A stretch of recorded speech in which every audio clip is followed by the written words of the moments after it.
Q&A Review Print Speaking to the Blind, celebrating 40 years of audio newspaper production. Welcome to this week's edition of the Herald Scotland Podcast, recorded at the Bishop Briggs Media Centre by our amazing volunteers. You can get in touch with us via Facebook, Twitter or Instagram using @Q&A Review, that is @symbol CUEANDREVIEW. You can also contact us directly by emailing information@QuenReview.com. That is INFORMATION @CUEANDREVIEW.com, or by calling 0141 772 3976. That's 0141 772 3976. This is from the Herald Scotland on Thursday the 30th of November 2023, from the news section. Harbour Energy highlights profitability of North Sea trade. This article is written by Mark Williamson. The North Sea's biggest oil and gas producer has underlined how much money firms are making in the area and revealed it is eyeing material acquisition opportunities.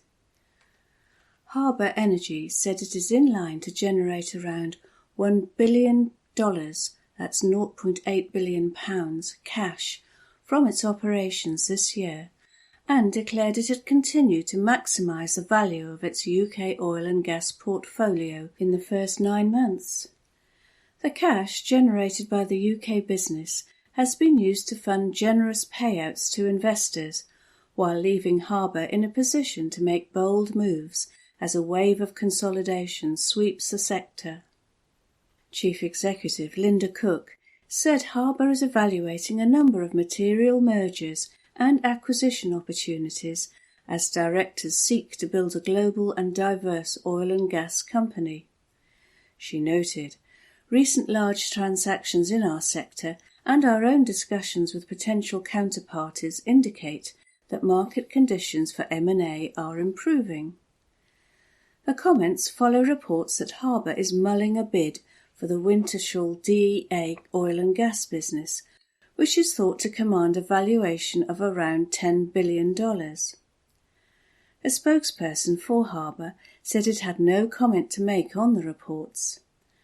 Harbour threatened to shift investment overseas following the introduction of the windfall tax in the UK last year. The company cut 350 jobs in the North Sea business. It snubbed the North Sea exploration round held by the government this year in support of official efforts to max out the area's reserves. Harbour has operations in Mexico and Indonesia, which Ms. Cook said provide diversification opportunities. However, more than 90% of its production comes from the North Sea oil and gas fields. In a trading and operations update issued yesterday, Harbour made clear that the North Sea operation has been trading very profitably, although market conditions are not as favourable as they were last year. Oil and gas prices surged to multi-year highs last year amid Russia's war on Ukraine. They have fallen in the last 12 months as concerns about the outlook for the global economy have mounted. The company said it got an average of $77 per barrel for its UK oil production and 53 pence per therm for gas in the first 9 months of this year. Production costs averaged $16 per barrel oil equivalent. Harbour has distributed $440 million to investors in the year to date through dividends and share buybacks. It approved $600 million distributions last year. Shareholders include US private equity firms which backed Harbour to buy big North Sea portfolios during the downturn that started in 2015.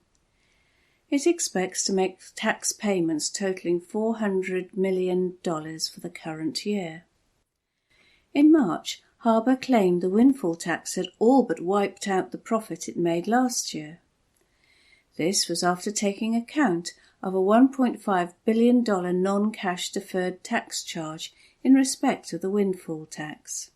In August, Harbour said it got £22.7 million tax rebates in the first half following refunds of amounts paid in UK in prior years. Harbour noted yesterday that it has made progress in the emerging carbon capture and storage industry in the UK in recent months. The Viking project, which Harbour is leading with BP in the Humber region, passed important development milestones, including the start of front-end engineering and design work. Harbour is a partner in the Acorn project, which will involve storing carbon dioxide beneath the North Sea off Scotland. In July, the Scottish Carbon Cluster Scheme, which Acorn forms part of, won a place on the government's Track 2 programme to support CCS schemes. Analysts at Stifel Investment Bank said yesterday's update showed that Harbour was performing in line with guidance and should be in a good position to continue to return cash to shareholders in 2024. They added that Ms Cook's positive remark about M&A market conditions suggested the gap between buyers and sellers is decreasing after the commodity price shocks of 2022.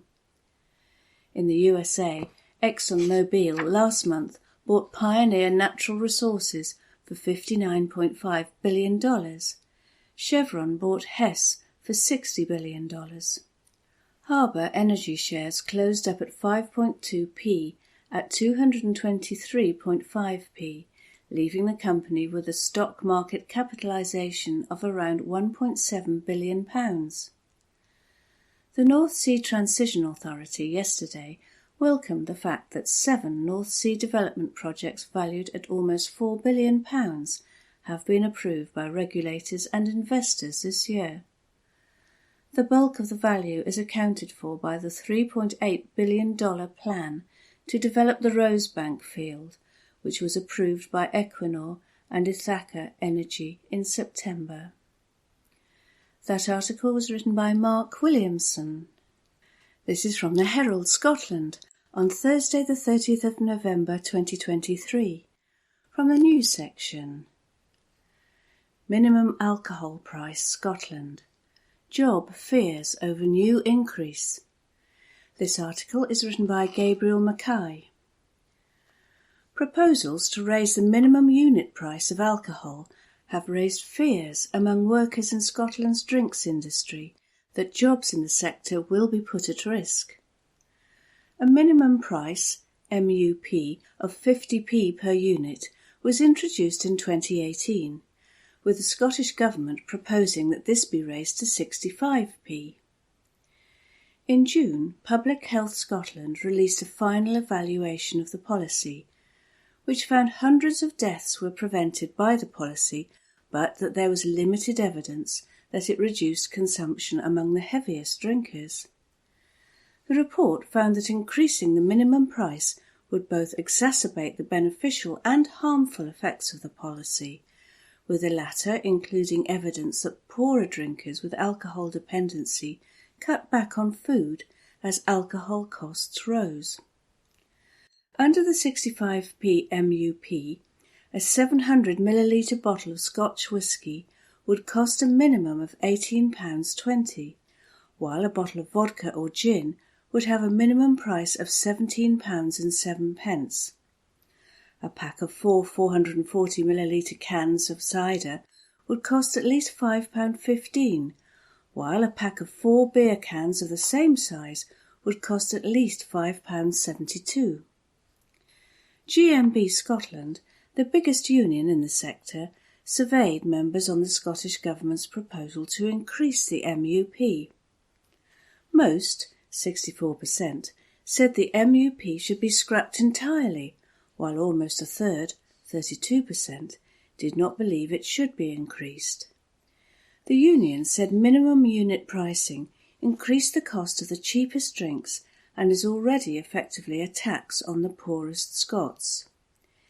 It said an MUP of 65 pence would be 30% higher than when it was introduced, while wages have only increased by £1.14% in the same period when adjusted for inflation. The union also highlighted opinion polls, revealing falling public support for minimum unit pricing, and official statistics suggesting alcohol-related deaths have increased year on year. One distillery worker told researchers, "Increasing the minimum unit price will only have a detrimental effect on one of Scotland's success stories. Why is the government intent on penalising a sector that employs thousands of people across the country?" Another drinks industry worker taking part in the survey told the union, "Minimum pricing has not worked. It has only increased the profits of the supermarkets and off-licences that sell alcohol. If the government had not wanted to make a difference, the extra tax should have been used to fund more alcohol awareness centres and treatment facilities." David Hume, GMB Scotland organiser in the drinks industry, said, "There is simply no case for continuing to impose a minimum unit price on alcohol, never mind increasing it. The jury is out on the policy's impact on Scotland's drinking, but alcohol-related deaths are rising, and there is no evidence to suggest it is helping protect problem drinkers. The actual impact of minimum pricing is at best questionable, and ministers should be asking those questions instead of doubling down by increasing it." Meanwhile, workers in the drinks industry, our members, report pay being squeezed and a chill on investment that will risk growth and jobs in one of Scotland's most important sectors. Instead of pursuing policies that undermine this crucial industry, ministers should bolster it with an industrial strategy capable of improving skills and pay and boosting investment. A Scottish Government spokesperson said, "Recent expert research estimated that our world-leading minimum unit pricing (MUP) policy has saved hundreds of lives, likely averted hundreds of alcohol-attributable hospital admissions each year, and is having an effect on our most deprived areas." A Public Health Scotland (PHS) report published earlier this year indicated that economic performance of the alcoholic drinks industry in Scotland had not been significantly impacted by the introduction of minimum unit pricing (MUP). "We're determined to do all we can to reduce alcohol-related harm, and are already working closely with alcohol and drug partnerships and the third sector to reduce alcohol-related harms." Last year, £106 million was made available to alcohol and drugs partnerships to support local and national initiatives to improve treatment. That article was written by Gabriel Mackay. This is from the Herald Scotland on Thursday the 30th of November 2023, from the news section. Nova Seastar. Tidal energy plan for Orkney gets EU backing. This article is written by Jodie Harrison. A tidal farm off the coast of Orkney is set to be home to what a company claims is the largest number of turbines anywhere in the world. Nova, experts in marine renewables, has won European Union (EU) funding for a 4-megawatt tidal energy farm off the coast of Orkney, which will be called Seastar. The project will kick-start the manufacture of turbines at the company's headquarters in Edinburgh. It will mark a crucial step in unlocking a new global source of renewable energy in the battle against climate change. First Minister Hamza Yousaf visited Nova earlier this year. He said, "Scotland is a world leader in marine renewable energy as a result of consistent and committed support from the Scottish Government, together with the expertise, investment and innovation of the industry." Nova's project at the European Marine Energy Centre, EMEC, in Orkney, will accelerate the development of a new industry and helps to show how Scottish ingenuity is helping us to capture the immense potential of renewable energy from our seas and oceans. Nova hope the project will build on the Shetland Tidal Array, the world's first offshore tidal farm, which has been powering homes in the archipelago since 2016. Nova say they have enhanced technology and slashed the cost of tidal energy by 40%. The ambitious project is funded by the EU's Horizon Europe programme, which is dedicated to fostering innovation and technology. Simon Forrest, Chief Executive of Nova Innovation, said, "This is a huge win for Nova and a huge vote of confidence for the tidal energy sector. To be awarded the EU's flagship tidal energy project with turbines made and deployed here in Scotland using a pan-European supply chain is testament to our track record of success." The Seastar project will see more turbines installed than all other current deployments worldwide combined. This will enable Nova to start mass manufacturing, deploy at scale, and continue to drive down the cost of tidal energy. Nova say tidal energy in the UK could meet 11% of the current electricity demand, while the global market could be worth about £125 billion by 2050. That article was written by Jodie Harrison. This is from the Herald Scotland on Thursday the 30th of November 2023, from the news section. Prime Minister's questions. Sunak and Flynn clash over UK government energy bill support. This article is written by Andrew Learmonth. Rishi Sunak has insisted that his government has provided considerable support for energy bills this year. The Prime Minister was challenged over a lack of help for families in the Commons on Wednesday, with the SNP's Westminster leader, Stephen Flynn, pointing out that while children in his Aberdeen South constituency would have been filled with delight at the snow in the city, their parents would have been filled with dread. Dread, knowing that they simply cannot afford to pay their energy bills, he continued. So in that context, can I ask the Prime Minister, does he regret offering no financial mechanism whatsoever towards families this winter? Mr Sunak said it was simply not right to say there isn't support for families this winter. There's been considerable support this year for energy bills. Mr Flynn then mocked the Prime Minister's considerable wealth. Mr Sunak, a former hedge fund manager, and his wife, Akshata Murthy, have an estimated worth of about £529 million. I appreciate it's difficult for the Prime Minister to empathise when he quite clearly can't understand. But to be clear to both him and indeed the whole House, this isn't a matter of energy production. Scotland produces 6 times more gas than we consume, and only 2/3 of our electricity already comes from renewable resources. This is a consequence of decades of failed energy policy here in Westminster, and those of us on these benches, we believe that Scotland's energy wealth and our energy resource should benefit the people of Scotland. Why doesn't he?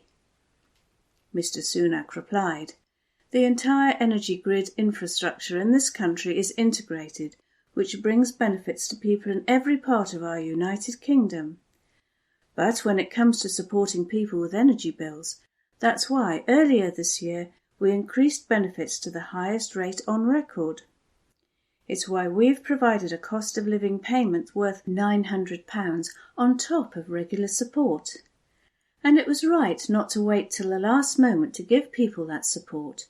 We gave it to them earlier this year, so they would have the security they need going into winter. And, as I said, on top of the money for pensioners, and when there are cold snaps, we have cold weather payments that kick in, and the Warm Homes discount providing an extra £150 to the most vulnerable households. All of that is the most considerable action taken by any government to help people with their energy bills." Earlier, the Prime Minister appeared to escalate a diplomatic row with Greece, accusing the country's leader of trying to grandstand over the Elgin marbles. On Tuesday, the Tory leader cancelled a planned meeting with Kyriakos Mitsotakis after the Greek leader reiterated his government's long-standing call for the British Museum to return the sculptures taken from the Pantheon in the early 19th century. I mean, it's as if I told you that you would cut the Mona Lisa in half and you would have half of it at the Louvre and half of it at the British Museum. Do you think your viewers would appreciate the beauty of the painting in such a way? He told the BBC's Laura Koonsberg on Sunday. Defending his actions in the Commons, Mr Sunak said, "It was clear that the purpose of the meeting was not to discuss substantive issues for the future, but rather to grandstand and relitigate issues of the past." At Prime Minister's Questions, Sir Keir Starmer, who met Mr Mitsotakis during his visit to London, accused Mr Sunak of trying to humiliate the Greek Premier. The Labour leader accused the Tory leader of small politics over the row. The Prime Minister told Sir Keir, "Of course we're always happy to discuss important topics of substance with our allies, like tackling illegal migration, or indeed strengthening our security. But when it was clear that the purpose of the meeting was not to discuss substantive issues for the future, but rather to grandstand and relitigate issues of the past, it wasn't appropriate." But furthermore, when specific commitments and specific assurances on that topic were made to this country and then were broken, it may seem alien to him, but my view is that when people make commitments, they should keep them. Sir Keir told MPs, "I discussed with the Greek Prime Minister the economy, security, immigration. I also told him we wouldn't change the law regarding the marbles. It's not that difficult, Prime Minister." In response, Mr Sunak said, "No one will be surprised that he's backing an EU country over Britain. Just this last week he was asked which song best sums up the Labour Party. What did he come up with? Well, he showed his true colours and chose Ode to Joy, literally the anthem of the European Union, and he will back Brussels over Britain every single time."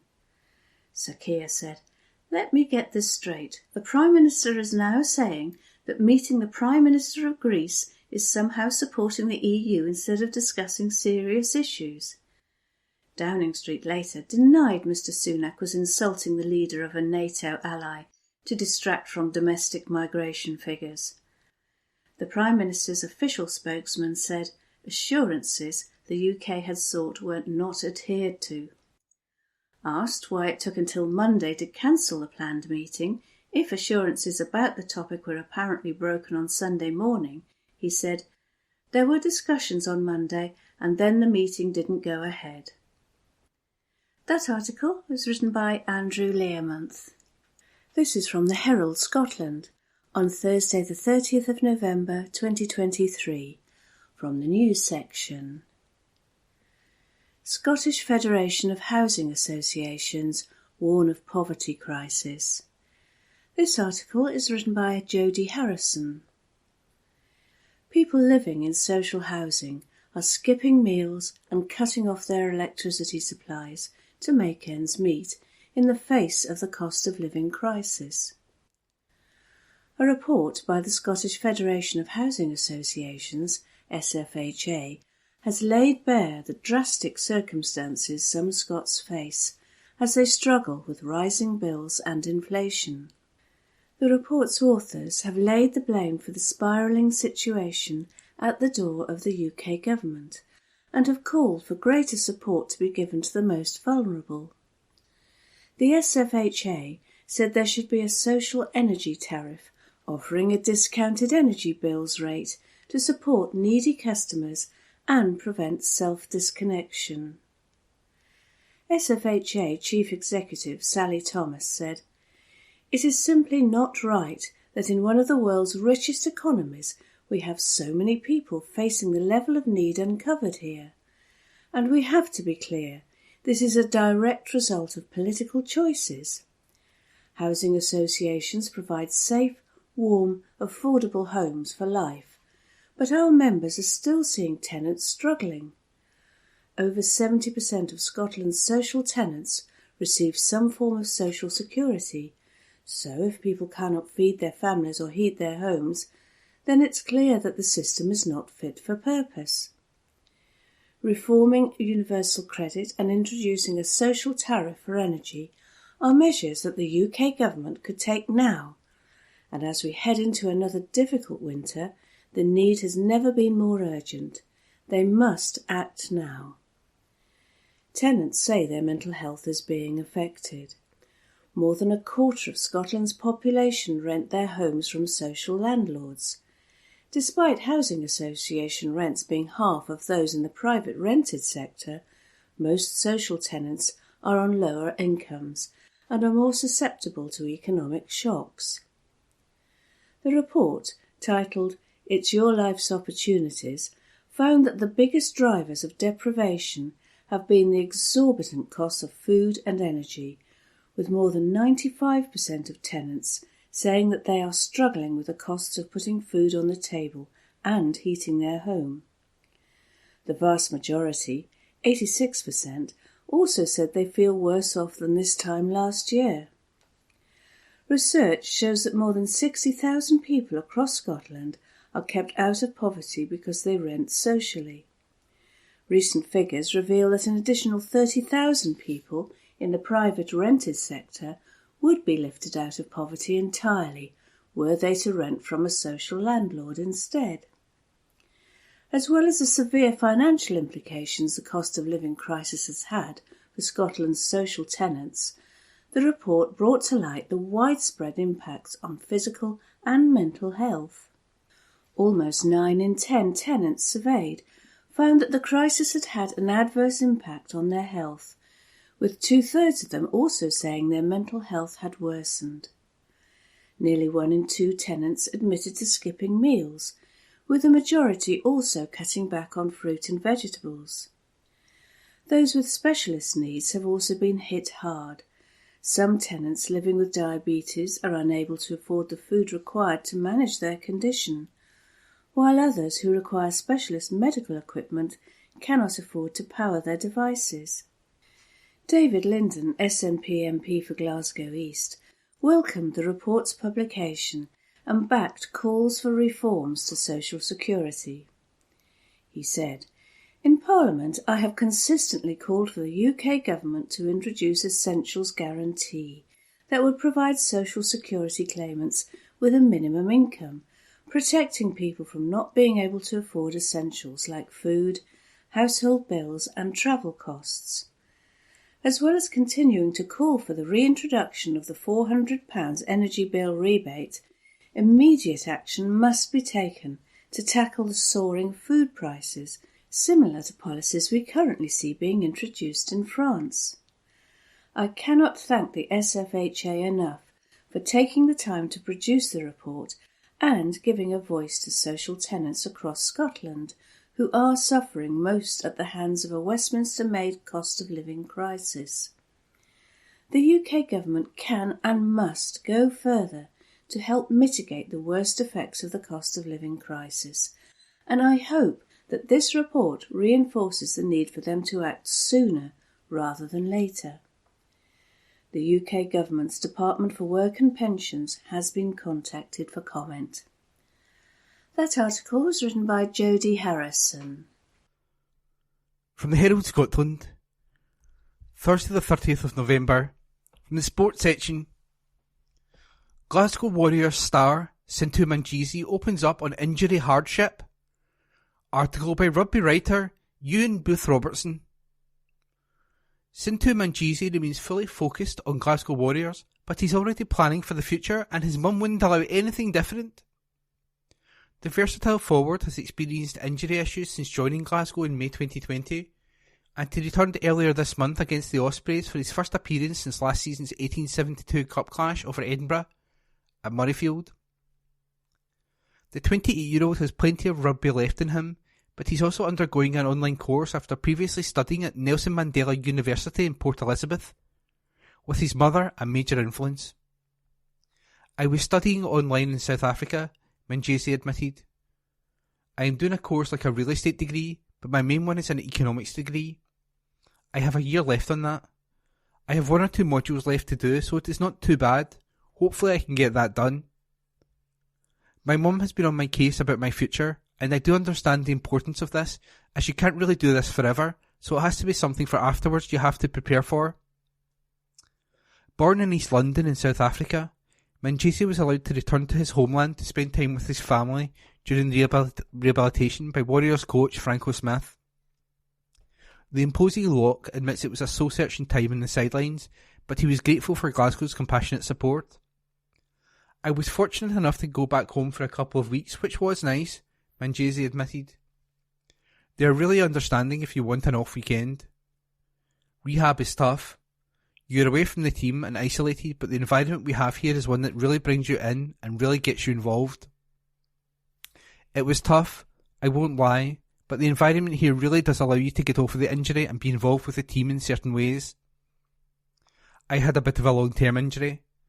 I am glad to be back and able to contribute to the team. It was my knee, my meniscus that took a turn, and I came here at the back end of the season, so it was difficult to try and fit in a game with the boys doing so well during the season. It is difficult, but I have to take 1 week at a time and be grateful that I am getting through the games and contribute as best as I can. I am strapped up, but no problem with the knee. There's a good atmosphere around Scotland currently, with Glasgow flying high at the top of the URC table after a superb comeback win over Ulster last weekend. Glasgow trailed by 14 points after just 12 minutes, but the resilience shone through as they secured a bonus point win to extend their record to 5 wins from 6. We knew the threat Ulster would pose in terms of physicality, and they're a class side, so we knew that we had to front up, Manjesi added. Going 14-0 down was not in the game plan, but we needed one of these games where we needed to dig deeper than we are normally used to. They pounced on their mistakes, and we did well to come back from that. A daunting trip to reigning champions Munster awaits Glasgow tomorrow night, but Manjesi insists the Warriors were focused on their own performance. He added, "They are the defending champions, and we know what they bring in terms of physicality and the quality they have in their side. It is a big one for us, and the main focus is on what we can do." And that article was by rugby writer Ewan Booth Robertson. From the Herald Scotland, Thursday the 30th of November, from the sports section, Luke Donald reappointed European Ryder Cup skipper for 2025. Article by golf correspondent Nick Roger. If it ain't broke and all that, there are still 22 months until the 2025 Ryder Cup, but, like a prisoner chalking off the days of his sentence on the wall of his cell, the countdown is on. Luke Donald's reappointment as European skipper yesterday, just 8 weeks after leading his side to a commanding conquest of the USA in Rome, was hardly an earth-shattering surprise. When the canny, amiable Englishman hosted the Little Gold Chalice aloft on that sun-soaked Sunday at the Marco Simone Club back in October, the hearty serenade of 2 more years from his jubilant players was a resounding, ringing endorsement. Calm, measured, meticulous, successful? No, not a description of this correspondent as a deadline looms. Don't be daft. But the words of Guy Kinnings, the Ryder Cup Executive Director, as he mulled over the bountiful attributes that Donald brought to the table. He'll bring them back again for the return match at boisterous Bethesda Park in New York, as Europe tried to achieve something they haven't done since 2012. Win on American soil. Donald's reappointment means the European process for selecting a captain has been hurled out of the window. Well, for the time being at least. What we've done is make a decision which is based on the goal of retaining the trophy in 2025. I don't think it should be read anything more than that, added Kinnings of this temporary break from the norm. For a while now in the European setup, there has been a kind of assumed line of succession that you get with our royal family. The emergence of LIV and the subsequent defection to the Saudi-backed series of a whole host of players with Ryder Cup captaincy credentials put something of a spanner in the works. The retention of Donald, then, means there will be no hats being tossed into the ring, no lengthy interview process, no interminable, tiresome speculation from us lot in the golf media about who's going to get the job.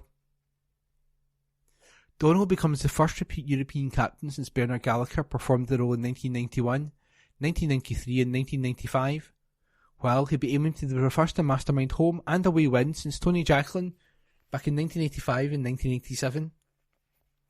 It was an opportunity, the former world number one couldn't turn down. Even when I was lifting the trophy and hearing the guy shout 2 more years, I thought, I don't really want to let them down. Maybe I have to do this again, said Donald, who had stepped into the role after Henrik Stenson was effectively sacked for joining the LIV.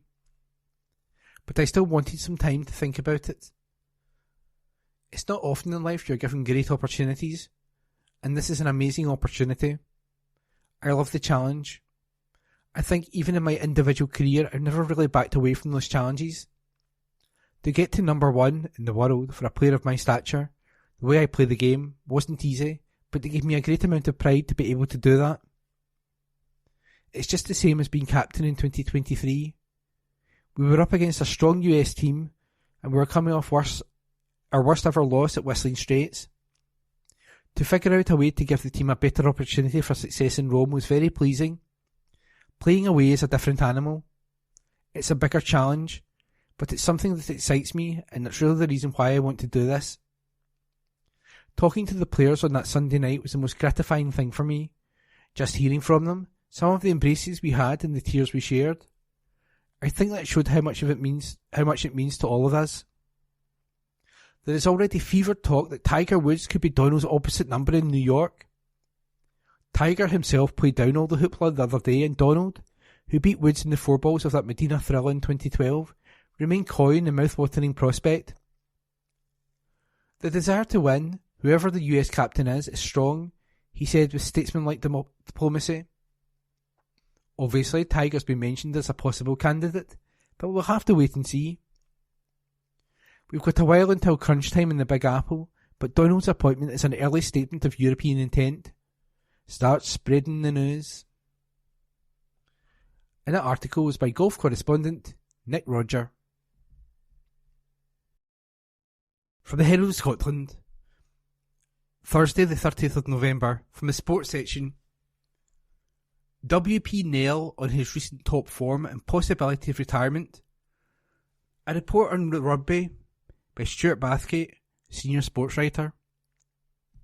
At 37, WP Nell is well aware that retirement cannot be too far off, but, far from feeling that his powers are waning with the passing years, the Edinburgh tight-head prop believes that he is currently in his best form since the time he made his Scotland debut back in 2015. When some players insist they're in top-notch condition, a measure of scepticism is called for. But when someone as generally self-deprecating as Nell does so, you would be wise to listen.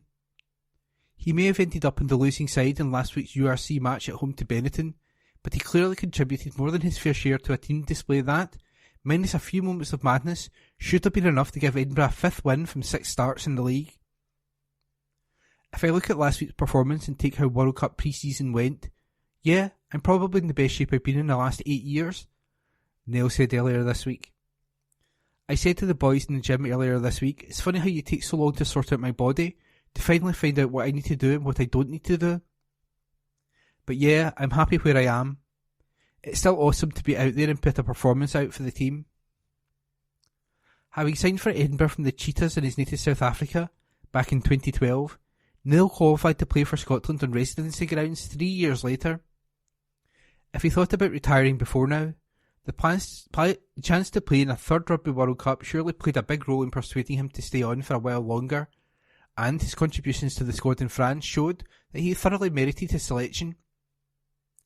But, with that tournament out of the way, he faces a big decision over the next few months, as his current Edinburgh contract runs out at the end of the season. It would be no surprise if he were to decide that enough was enough, and yet he is apparently in no rush to make a definitive decision.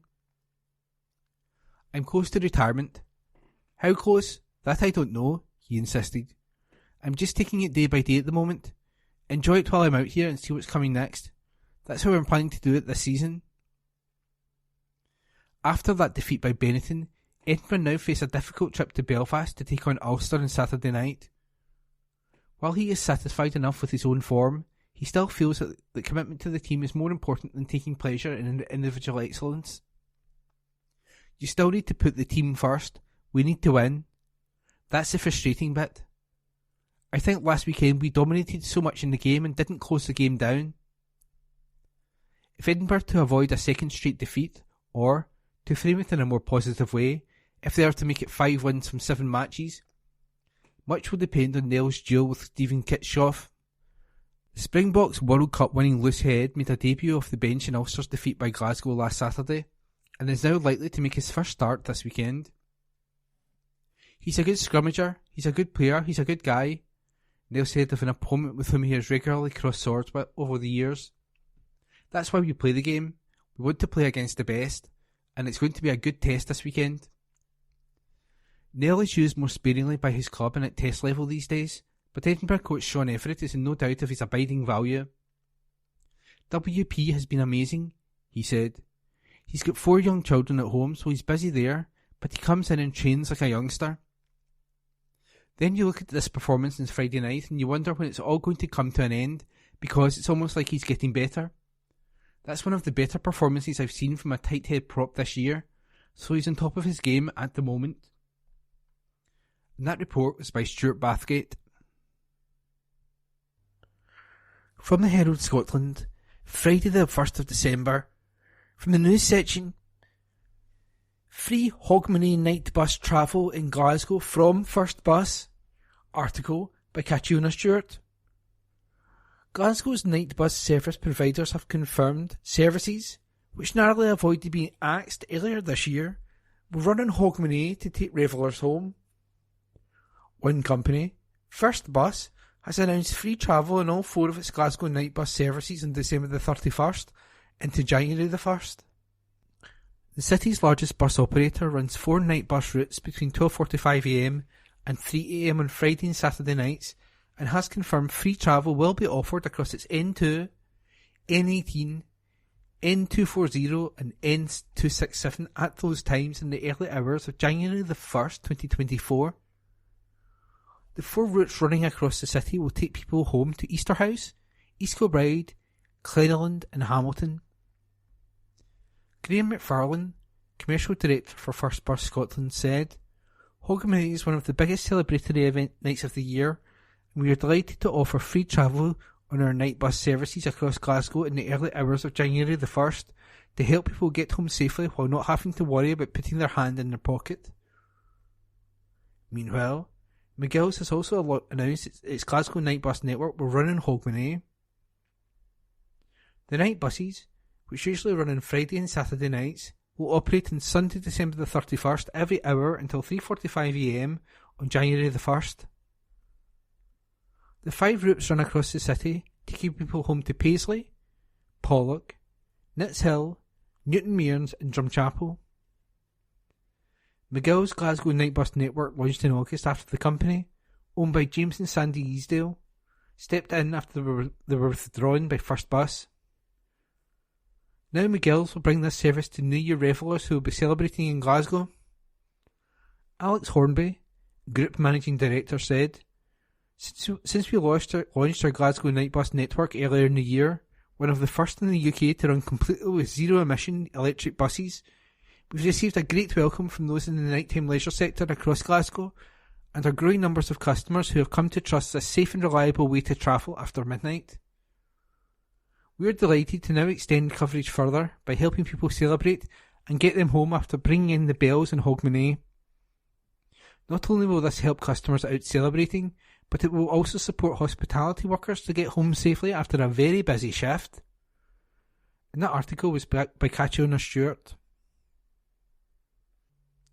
From the Herald Scotland, Friday the 1st of December, from the news section: Glasgow pubs, offer sought for the Park Bar in Finniston. Article by Ian McConnell. The chance to run one of Glasgow's best known bars has been hailed as a great business opportunity. Graham and Seabold is inviting offers of £75,000 per annum for the leasehold interest in the Park Bar in Glasgow's West End, with an ingoing premium of £225,000 sought.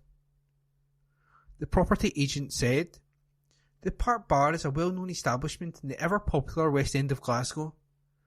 The pub is an institution serving the truthy residents of Glasgow, tourists and the wider Gaelic community. This pub is a true gem, offering a charming turnkey operation, benefiting from a healthy balance of tourist trade mixed with local clientele.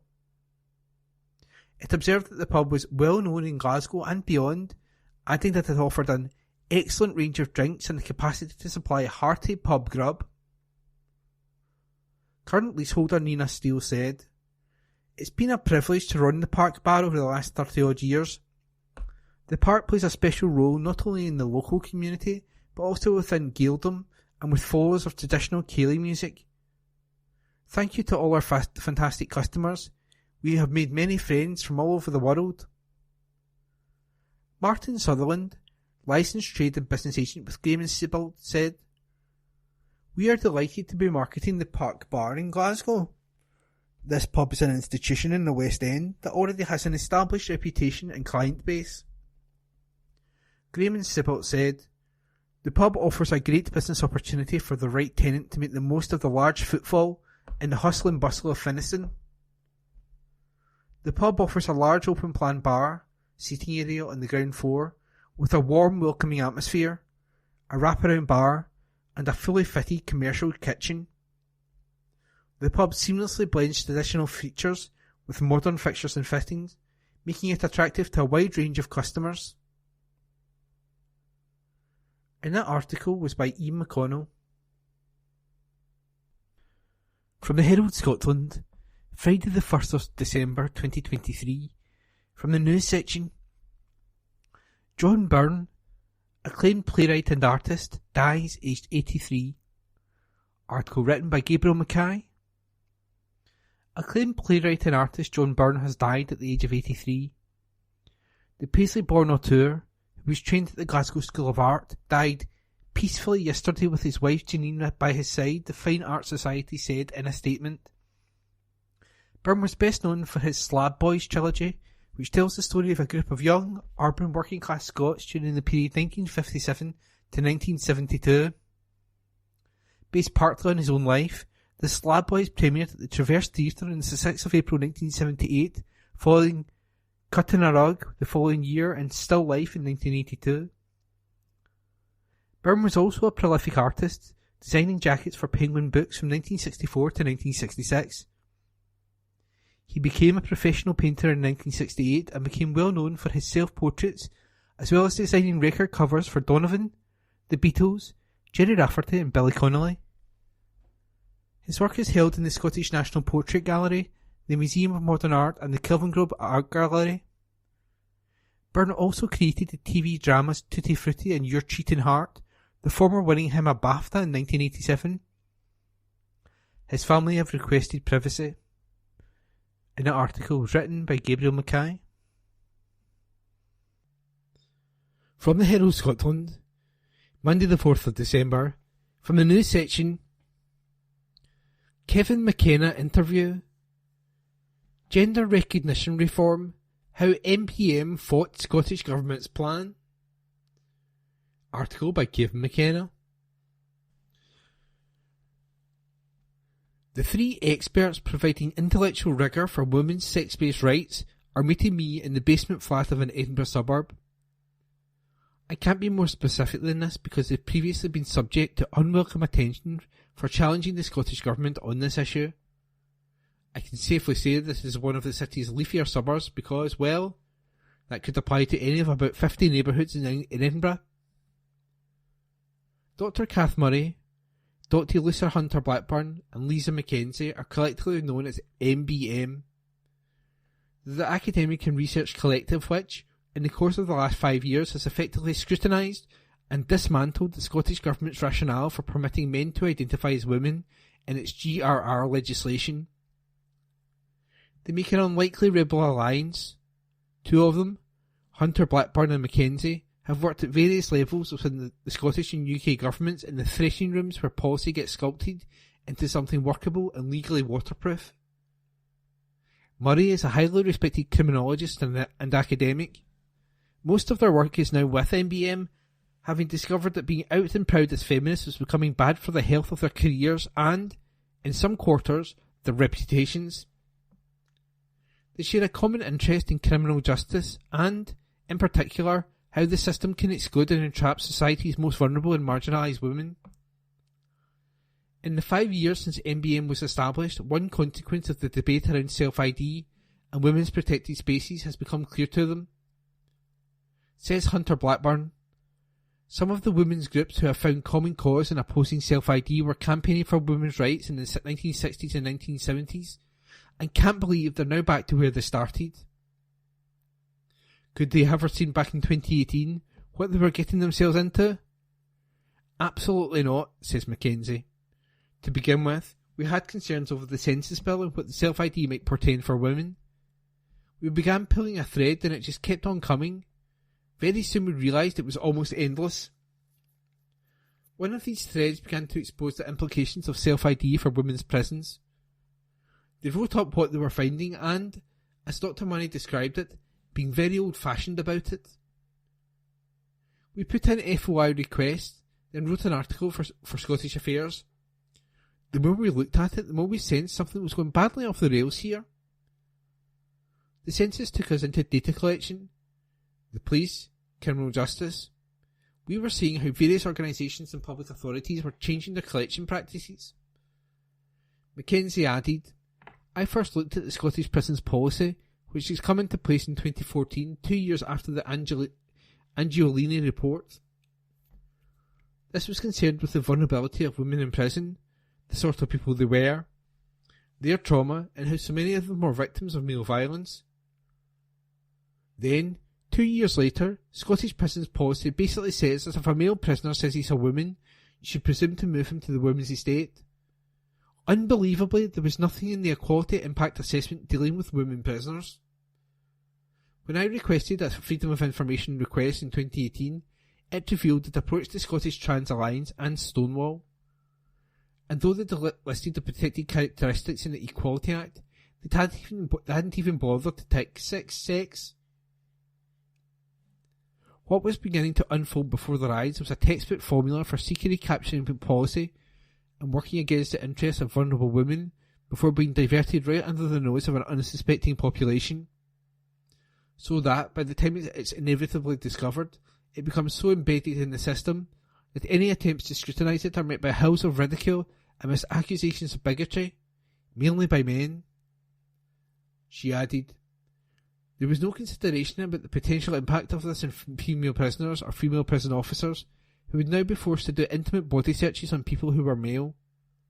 How did this happen? At that point, the debate began to kick off at UK level, but getting it into the press was very hard work. The Scottish Government has started the consultation on GRA, but was ignoring all the implications of it for women, saying it was merely a technical fix. Dr. Hunter Blackburn, the former senior government policy maker, said, it didn't have enough quality for a government product. Lots of stuff was undefined and they were merely skating around other issues. I suggest that there seemed to be a sinister aspect to much of this, that it had the flavour of something cooking for many years prior to insinuating itself clandestinely into national policy frameworks. They picked their words carefully here, and are reluctant to describe it as sinister, but agree that dismantling women's sex-based rights was part of the strategy that had been unfolding over decades. Said Dr. Hunter Blackburn, we had a group of people who were very convinced that what you felt yourself was to be more important than anything else. They were in active politics for decades. If you look at the Equality Network here, it was set up from the very start on gender identity. It's not an add-on, unlike Stonewall, which changed course. Of course, there was a job of work to do around gay rights, because the culture in Scotland on this was lagging, but gender identity over sex was becoming baked into this. In 2007, the Yogyakarta Principles sought to codify human rights in the area of gender identity. It's since been portrayed as an international treaty and used as such by powerful lobbying groups seeking to influence governments. It's not a treaty, she added. It arose from a gathering of very determined and well-organised lobbyists in an Indonesian hotel. Their own admitted technique was to proceed under the radar and through the back door. All other policies on minority rights, such as gay rights, have come openly through the front door. But this had to come round the back and away from plain sight. Dr. Murray, whose work as a criminologist has explored issues around the marginalisation of vulnerable groups in the justice system, points out they were quite open about their strategy. They knew that if they could implement these policies in prisons, they'd soon be able to roll them out into our hospitals and our schools and our sports organisations. What's chilling is that an entire political class has embraced this, even when presented with hard facts that would compel any reasonable person to urge caution. In the years to come, Kath Murray, Lucy Hunter-Blackburn and Lisa Mackenzie would discover that ordinary women raising concerns about this would have doors shut in their faces. Many politicians treated these women, who were their constituents, with contempt. And that article was written by Kevin McKenna. From the Herald, Monday, 4th of December 2023, Sports section. Ref made very bad decision, but we should have killed the game. Bernardo Silva. Article by Martin Macmillan. Bernardo Silva feels Manchester City suffered a very, very bad decision against Tottenham, but admits the team also need to do their own job better. City's players, and particularly Erling Haaland, reacted furiously when they were denied the chance to play advantage in the closing moments of a thrilling 3-3 draw on Sunday after the Norwegian striker had been fouled. Haaland had shrugged off this challenge from Emerson Royal to play Jack Grealish through on goal, but referee Simon Hooper pulled play back to award the hosts at the Etihad Stadium a free kick. Haaland continued to voice his anger as he left the field after the final whistle, and he later went even further by posting a remark criticising Hooper on social media. Teammate Silva was less emotional in his verdict. "It is a bad decision and everyone saw it," said the Portuguese midfielder. "But at the end, we're all human. The referee probably is the first one to know it was a very, very bad decision because Grealish was on a one-on-one with the keeper and he could have given us the 3 points. It's a tough one to take, but in the end it is what it is, football, and sometimes people make mistakes." City, however, also had themselves to blame after spurning a hatful of chances to claim what could have been a comfortable victory, with Haaland among the guilty parties. City led 2-1 at the break thanks to a Phil Foden goal after Son Heung-min had scored at both ends in the opening 9 minutes. Jeremy Doku and Julian Alvarez also hit the woodwork in the first half, while Haaland missed an open goal and one of numerous Spurs errors. Spurs recovered to level through Giovanni Lo Celso, but it seemed Grealish had won it in the 81st minute, only for Dejan Kucevitsky to equalise again in the 90th minute. It was City's third successive draw and saw them slip the third in the Premier League. Silva said, "We've been conceding late goals against Arsenal, Chelsea, Liverpool and now Tottenham. And in the end it is 7 points. We could be 4 points ahead on top of the league if we did our job properly, which is to kill the game, or at least don't concede in the last minute. At this level, those little details really matter.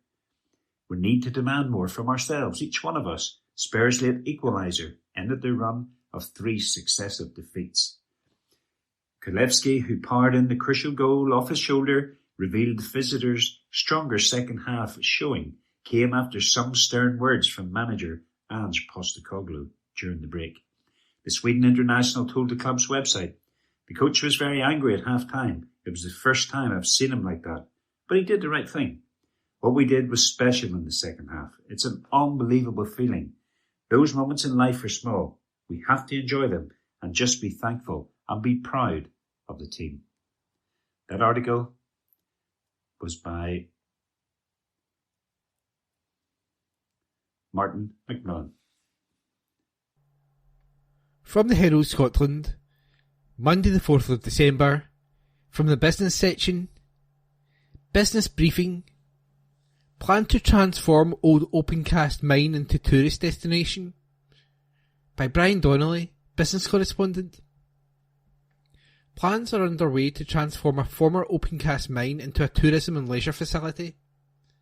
The aim of the site is to promote health and wellness within a sustainable ecology park, providing places for relaxation and rejuvenation, whilst at the same time providing local economic benefits through leisure, entertainment and tourism.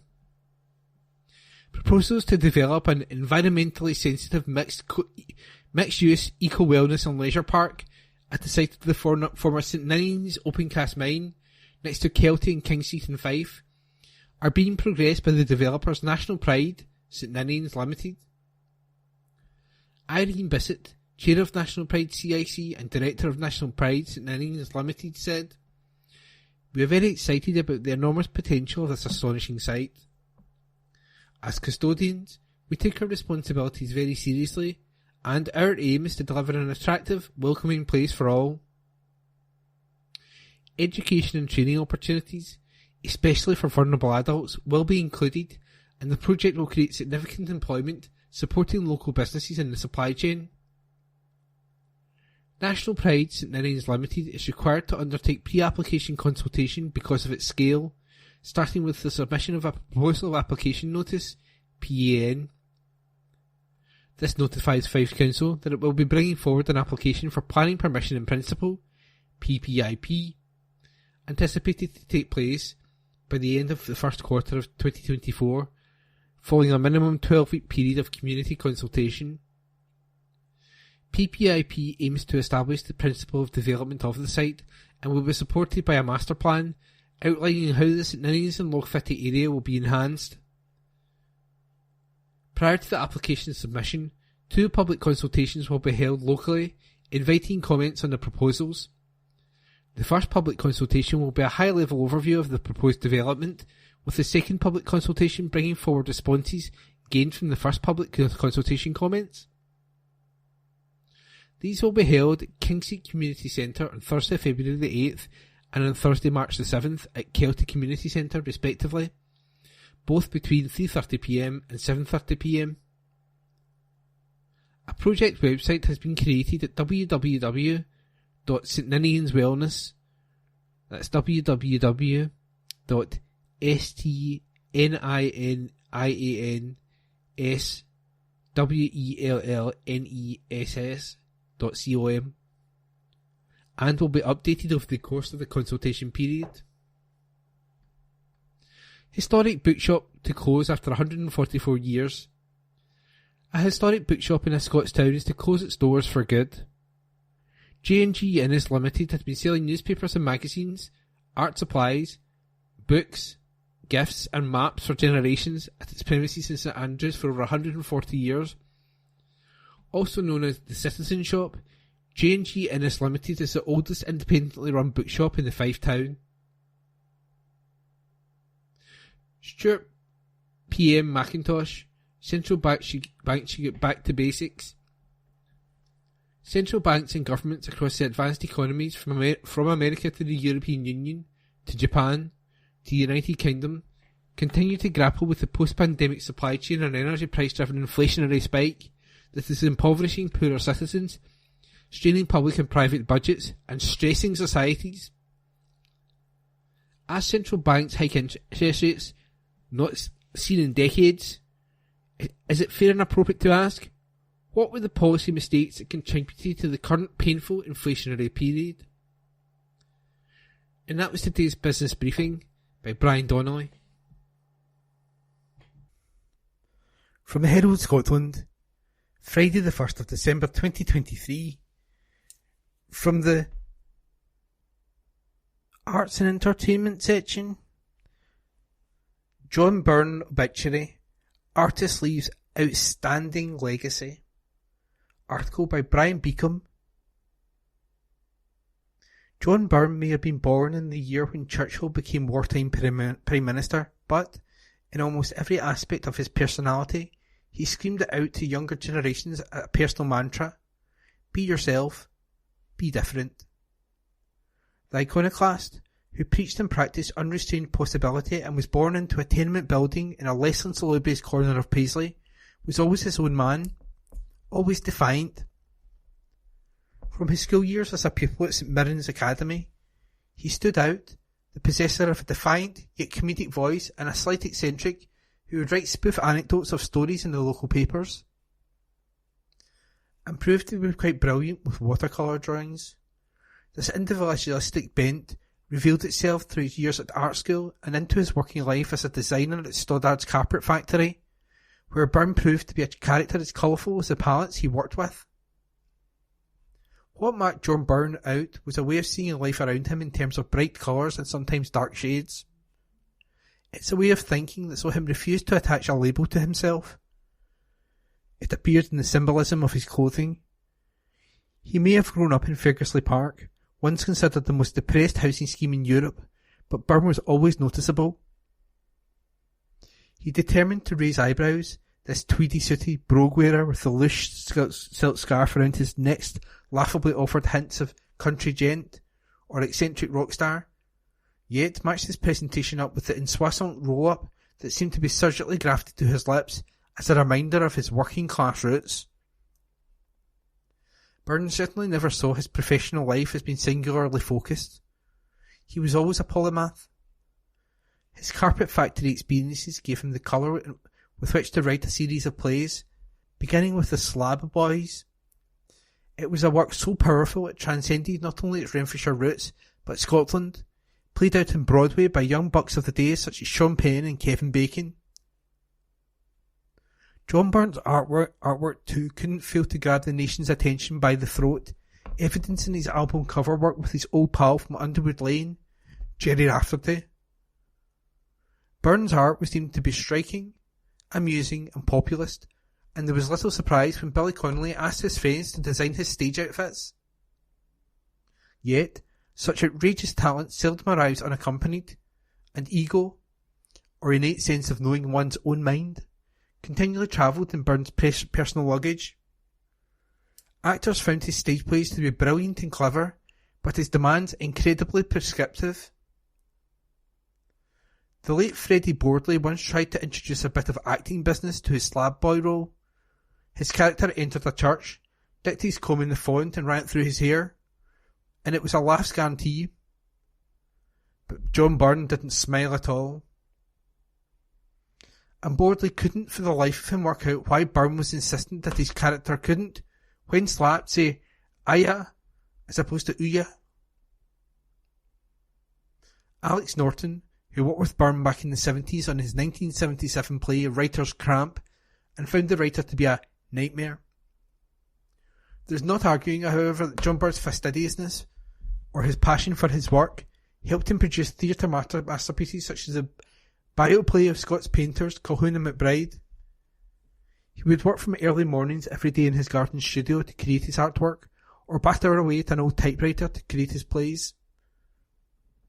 It was his great insistence on character detail, or the perfect casting, or exactly the right set that would ensure that TV comedy dramas such as Tutti Frutti and Your Cheating Heart would go on to be adored by the watching public. John Byrne's unconventionality, his uncontained imagination, was certainly part of his life as a major success story in art, writing and design. It also featured in his personal life, being married to actor Tilda Swinton while accepting an openness of relationship others would have walked away from. Most people too would most likely have been emotionally destroyed to discover that their father was in fact their grandfather, not John Byrne. He managed not only to accept the truth, but to embrace it, considering that it marked him out to be special. There's little doubt John Byrne was a compelling character. He was an example of what could be possible. He wrote more than 30 plays and screenplays. He illustrated that age needed not deny ambition, and his last play, Underwood Lane, ran in Scotland to massive audience appreciation. He said one of the greatest loves of his life was to use language, to play with words and make them sound better. But there was so much more to the man's success. He loved to laugh at pretension. He may have looked like a 19th century dandy, but that wasn't about trying to be pseudo-aristocratic. It was about laughing at the need to look like everyone else of that moment. And he was bold. To land his first art exhibition in London, the young artist sent examples of his work to a gallery, claiming to be his father, Patrick. It worked. The legacy John Byrne leaves is quite outstanding, and it's not simply his body of work. He reminds us of the importance of endeavour, the ritual of commitment that can be so rewarding, and he underlines his belief that there are no limitations to what can be achieved. Most importantly, while his paintings and writings connected with us, he didn't simply reflect our world back at us. John Byrne asked us to ask questions. He asked us to think, and we can't thank him enough for that. And that article was by Brian Beacom. This is from the Herald Scotland of Tuesday the 5th of December 2023 and is an opinion piece from the business section. The BBC is now a threat to all local newspapers. If the BBC was a family and lived in the house next door to you, it would be the neighbour from hell. That's the verdict of some of the most experienced local newspaper editors in the country, who now regard the BBC as little more than a state-funded juggernaut on course to suffocate independent journalism in every city, town and village in the UK. The BBC seems to be on a mission to be the only show in town, having taken an axe to its much-loved local radio stations so it can start writing news stories online which you can already get from local newspapers which are currently battling with tech platforms like Google, Meta and Apple. Unlike Google, Meta and Co., the BBC's funding is guaranteed by the licence fee, meaning the British public is underwriting the biggest threat local journalism has ever faced. It is splashing your cash on local news websites and making it increasingly difficult for proud independent news sites to survive in the long term. How is it doing this?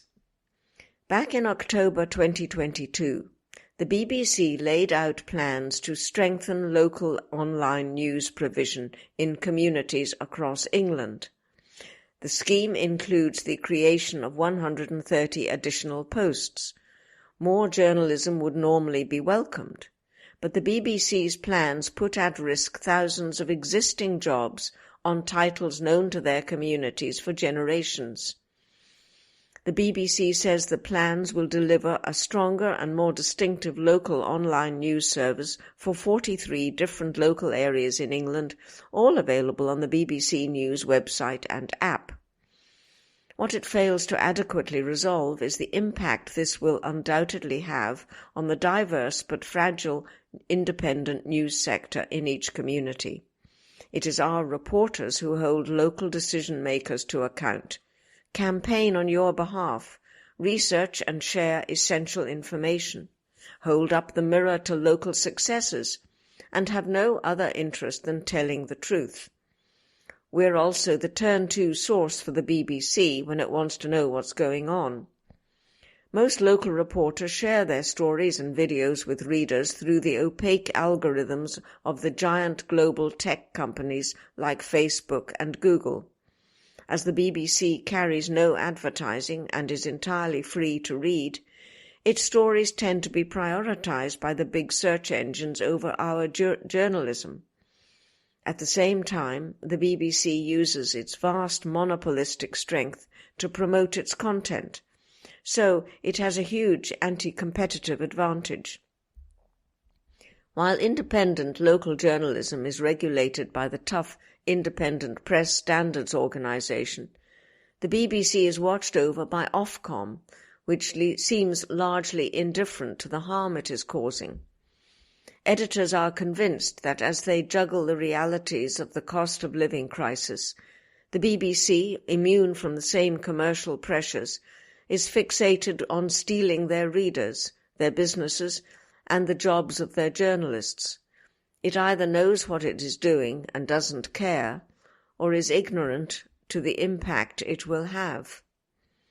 What a shameful legacy that would be for Tim Davie, the 17th Director-General of the BBC. If the BBC wants to fairly compete and support a diverse and trusted local news reporting ecosystem, as it claims to do, it must act now. It should focus its efforts on providing a snapshot of life in its 12 English regions, Wales, Scotland and Northern Ireland, and abandon its rollout of 34 local websites, which directly compete with publishers who have cared about local news online during the last decade, when the Beeb repeatedly showed it didn't.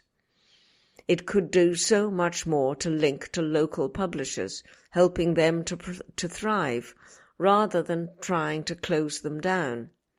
Even such a simple act, repeatedly asked for over the years, seems beyond the BBC. The government is taking welcome steps to tackle the market abuses by Meta and Google through the Digital Markets Bill, which will create a level playing field between publishers and tech platforms. Yet the BBC will remain as an equally potent threat, all but unchecked by Ofcom. Earlier this year we called on the BBC to be a better neighbour. It is time the BBC showed that it is not the biggest threat to local community independent journalism, but a global broadcaster focused on delivering the very best television and radio in line with its charter. That was an opinion piece authored by several editors. This is from the Herald Scotland of Tuesday the 5th of December 2023 from the Voices section. Establishment's interests safe in the hands of Labour and SNP. This article is by Kevin McKenna. There is a view prevalent in some sections of the wider Yes movement that MI5 spooks have been active within the SNP for many years. It explains, they say, several unanswered questions still swirling around the downfall of Alex Salmond. It also underpins suspicions about the glacial progress towards independence in the Nicola Sturgeon-Humza Yousaf era. Some have pinpointed a trip to Washington in 2016 made by several high-ranking SNP figures and prominent journalists, all of it paid for by the US government. What's not mentioned in this narrative is that such junkets are commonplace across Western Europe involving similar actors. They're simply the means by which the US can make some connections which might prove useful down the line. They call it the puppet factory. Personally, I wouldn't be anywhere near them, but then I'm far more likely to receive an invitation to the Scottish Greens Christmas paintball party than to be summoned to partake of the largesse of the American State Department. The theory that British spies have been operating within the SNP isn't as far-fetched as some have insisted. It's now known, largely through the research of Seamus Milne for his book, The Enemy Within, that MI5 had successfully infiltrated the higher offices of the National Union of Mine Workers during the 1984-85 miners' strike. In the minds of some, it also acts as a convenient explanation for the fact that the prospect of independence is now more or less finished in the current generation. Certainly, when you consider some of the abject failures and, let's be kind here, eccentric choices made by Nicola Sturgeon and Humza Yousaf in filling senior cabinet posts, you could be forgiven for thinking that some insidious, shape-shifting force has been at work. My lord, I now cite Lorna Slater and Patrick Harvey as exhibits A and B in the prosecution bundle. And why would any serious political party, claiming to be acting in the best interests of independence, devote so much time and energy to demolishing the reputations and character of Joanna Cherry and Kate Forbes, its two smartest, sharpest, and most formidable advocates, while preferring a caste of political Teletubbies over them? And why did the leadership seem so keen to intimidate and marginalise those voices within the Yes movement who were advocating for a Plan B at a time when it might have had some leverage? The belief that men can become women on a whim and that male rapists should be housed in women's prisons has revealed the SNP to be a danger to the nation's health. Meanwhile, it can't run an effective ferry service in the Highlands and Islands, and NASA will have established a branch office on Mars before any new ferries will be completed. If I was Director General of MI5, I'd have deployed exactly the same strategy. Isolate those who might pose a threat to the Union, promote Ken Dodd and his Diddy men, adopt policies with which the vast majority of Scots disagree, and then gaslight them all by condemning them as knuckle-draggers. Job done. I've absolutely no doubt that MI5 will have been busy before and during the 2014 independence referendum. It would have been failing in its primary task if it hadn't been. The SNP was beginning to pose a threat to the British state and its global prestige greater than anything since the beginning of the Second World War. But I have equally no doubt that the concept of MI5 sleepers within the ranks of the SNP belongs in the realm of fantasy. As soon as it became clear sometime around 2011 that the SNP was offering rewarding career and remuneration prospects, any British spooks would have been trampled in the stampede of the third-rate, Tammany Hall grifters eager to jump aboard the gravy train. Why interrupt the enemy when it's busy scoring own goals? They need only have glanced at the political gargoyles feeding from the SNP trough at Westminster. Nothing to fear. The coast is clear. Revert to DEFCON 5.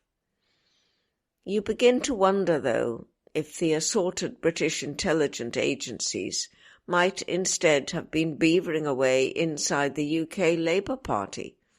If so, then someone at the circus is in line for a serious Christmas bonus. I have long entertained the theory of a Harry Potter-style sorting hat being present at Oxford University's Bullingdon Club, or those other custard and suspenders associations beloved of the English aristocracy and their acolytes. In this way, and in order to maintain the chimera of social democracy, some of the chaps will be tasked with making the supreme sacrifice by gaining favour in the Labour Party and rising to high office with the help of the 5 families who own the London press and the BBC's editorial suite. Thus they can keep an eye on any nefarious activity that might undermine the social order when the chips are down. The balloon goes up and the lights go out. Every 15 years or so, Labour must be permitted to win to allay any suspicions of foul play. The trick is to ensure that when we do allow them back in, they are safe in the hands of someone who knows where the real money and power lie. They can also provide early warning when things threaten to spin out of control, as happened momentarily after the elevation of Jeremy Corbyn, which monetarily threatened a social apocalypse, undermining NATO, attacking the banking cartels, and telling the truth about their puppets in the EU. Of course, they hadn't reckoned with the late Queen Elizabeth becoming so enamoured with Harold Wilson's Couthie charm, else they'd have done the same to him. The procession of Sir Keir Starmer into 10 Downing Street must have been beyond their dampest dreams of avarice. By Jove, this chap has taken it all to the next level.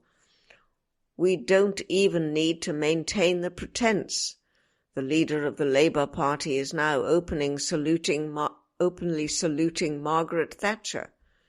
And just to complete the ermine revolution in the People's Party, he is saying he won't be turning on the spending taps.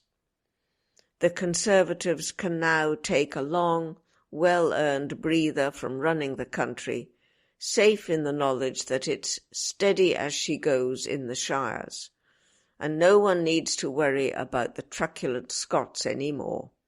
The oil, the taxes, and the soldiery will keep flowing in for a while yet. 3 cheers for Sir Keir, and 3 cheers for Miss Sturgeon and Mr. Yousaf. Isn't life just grand? Brandies, anyone?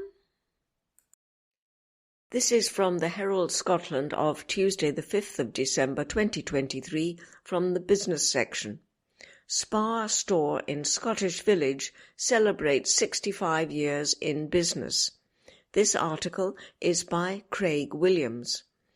A Spa convenience store in a Scottish village is celebrating a milestone 65 years in business. Susan Hutchison's family have operated the store in Scone in Perth and Kinross since 1958. Susan's father, Ernie, first started the business, with Susan working for him until he retired in 2005. She has been running it ever since, with her son Ryan joining in 2013. The store, located on Abbey Road in Scone, is one of the longest-running spa stores in Scotland.